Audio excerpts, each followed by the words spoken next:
Alléluia. Amen. Alléluia. Amen. Merci. D'abord, Seigneur, je remercie le Seigneur qui est le tout grand, qui rend tout possible. Amen. Parce que si ce n'était pas lui, je ne serais pas devant vous aujourd'hui. Amen. Grâce à lui. Hier, c'était le 1er février. C'était un anniversaire qui devait être un triste anniversaire. Parce que le 1er février 2013, j'avais décidé de me suicider. Et les jours-là, j'avais tout préparé. D'abord, j'avais toujours l'esprit suicidaire depuis longtemps parce que j'ai commencé à l'âge de 15 ans déjà. Je me suis tenté de se suicider. Et en 2012, au mois d'août, j'ai encore essayé avec l'alcool et les somnifères. Je me suis retrouvé à l'hôpital. Le 1er février, s'est passé une chose. J'ai tout préparé, mais le jour-là, Dieu avait dit non. Pas aujourd'hui, j'ai besoin de toi. Et ma vie s'est transformée. Donc, des suicides à repentance. Amen. Le jour-là, Dieu m'a conduit de ce que je voulais faire à la maison de Papa Bofi. Et tout a été changé. Je me suis confessé, j'ai prié et l'Esprit de Dieu était là. Et c'était un vendredi le jour-là et il y avait le veillé dans l'église. Et hier, frère Maxime avait dit, Dieu prépare tout. Quand il y a quelque chose là, tout préparé. Il y avait un veillé à l'église, le même jour, je me suis retrouvé dans cette église. Et l'Esprit de Dieu était là. Et c'est là que tout a commencé. Depuis 1 an. Oui, il y avait des épreuves et tout.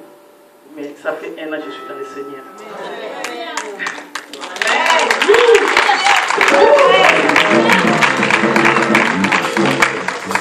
Hier, quand je me suis réveillé, je dis, oh là là, aujourd'hui, mes enfants devaient dire, ah, ça fait 1 an que maman est partie. Ils devaient chercher de déposer une fleur, peut-être un nom sur la tombe. Mais le Seigneur avait dit, ton nom ne sera pas sur la tombe le 1er février. Ça sera dans mon livre de vie. Alors le jour-là, s'est passé une chose, parce que quand je suis allé chez Papa Bofi, je pleurais. J'étais vraiment, pour me dire, déboussolé, parce que j'étais plus moi. 4 heures après, tout était remis en ordre. J'ai commencé à prier avec Papa Bofi. Cette Bible, on m'a fait cadeau à mon neveu en 2009. Pour quelqu'un qui voulait se suicider, mais j'avais ma Bible dans mon sac. Après la prière, j'ai ouvert la Bible par hasard. Je ne connaissais pas la Bible, je ne connaissais pas les versets.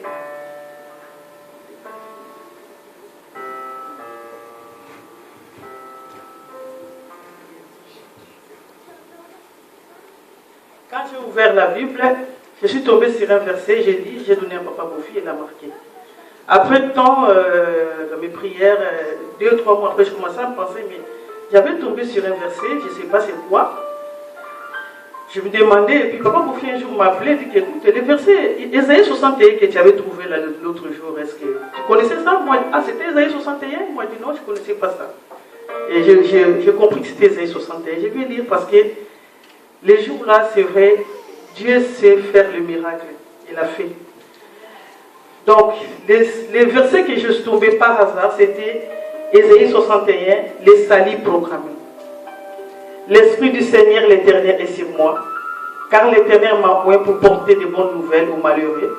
Il m'a envoyé pour guérir ceux qui ont le cœur brisé, pour proclamer aux captifs la liberté et aux prisonniers la délivrance, pour publier une année de grâce de l'Éternel, un jour de vengeance de notre Dieu, pour consoler tous les affligés, pour accorder aux affligés de Sion, pour leur donner un diadème au lieu des cendres, une huile de joie au lieu de deuil, un vêtement de louange au lieu d'un esprit abattu.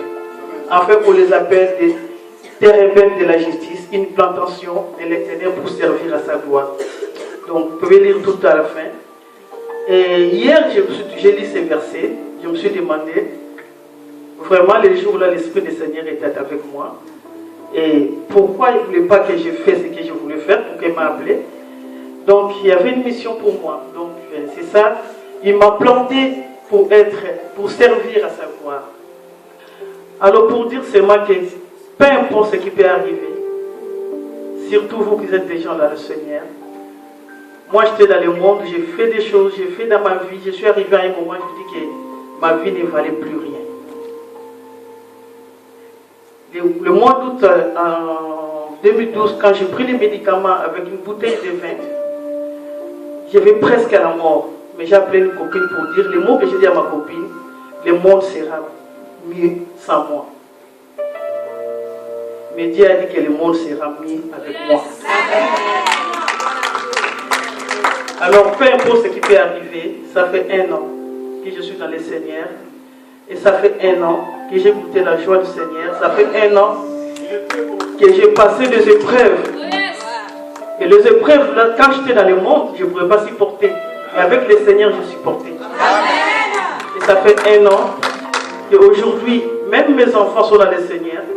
Ça fait 1 an que je partage avec mes enfants plus des passages bibliques que de crier après eux.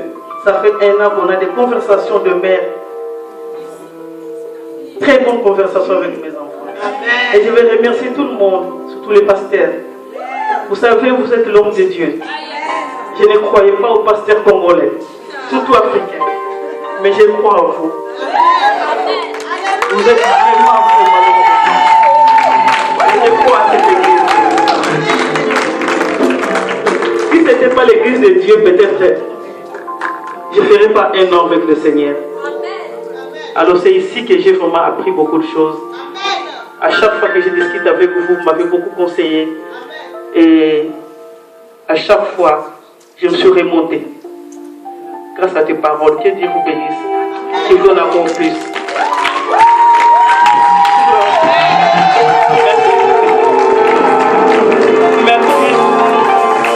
Je suis la preuve que Dieu existe. Je suis la preuve qu'il est vivant.